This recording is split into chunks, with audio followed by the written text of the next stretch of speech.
Story RH, the podcast that makes a long story short. Welcome to all. History is made of stories. In this episode, we'll demonstrate just how misleading figures and indicators can be by applying Simpson's paradox to performance evaluation.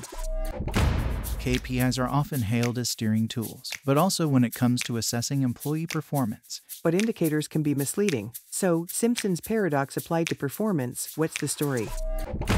Let's imagine that our business goal is to secure new customers. That's the big boss's main focus. So, she'll evaluate our quarterly conversion rate. What do you say we compare our performance over the past 3 months? As for me, I signed 8 contracts out of 10 prospects. That's an 80% conversion rate. Well, I was working in a big sector that month. I saw a lot of prospects, 100 to be exact, but I only signed 50. A 50% conversion rate, so I lose. The following month was rough. I recorded 33%, 90 prospects, 30 contracts. How about you? A slow month, 10 prospects and only 2 signed contracts, 20% conversion rate. You win again. In the last month, I didn't get many calls, so few prospects, but I kept after them. 4 out of 5 signed contracts, 80%. You win again. I had a good month with a 70% conversion rate. Not bad, but lower than yours. I'll let you do the calculations for the quarter to see who won. No need, I get it. I lost. You won every month. Except if the boss does her calculations based on the whole quarter and not month by month, in that case, you win. 42 contracts for 105 prospects for me, 59 out of 120 for you. That works out to a 40% conversion rate for me and 49% for you. So I win. Just goes to show that figures can be misleading.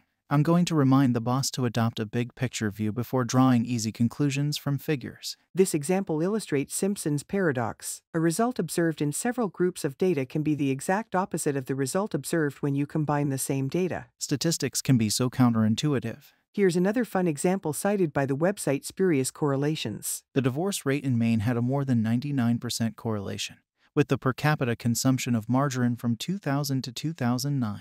Don't look at me. These are the official figures from the Department of Agriculture and National Vital Statistics in the U.S. So there you have it, formal, numbers-based proof that to avoid divorce, you have to grease the wheels with something other than margarine. Whether you're talking about performance assessment, business monitoring, or measuring anything at all, indicators are not absolute truths. Indicators are quite simply indications. It's up to you to use your intelligence and critical thinking, your analytical abilities and discernment to try to understand what the numbers mean before making decisions. It seems so obvious. Just use your common sense. It may seem obvious, but if it really was in practice, things would be different. Between common sense and those who manipulate the figures to make them say what they like, it's not so easy to find your way. Not to mention the halo effect and KPI obsession. It's all you can see. Every morning you refresh your dashboard and check your dashboard, constantly evaluating your evaluations, eyeing the tiniest change. It eventually becomes an obsession and your only authority. Especially when it makes your job easier with respect to supervisees. And now managers are numbers inspectors, at which point people start complaining about the lack of leadership among those who have been forced into this role as babysitters. To recap,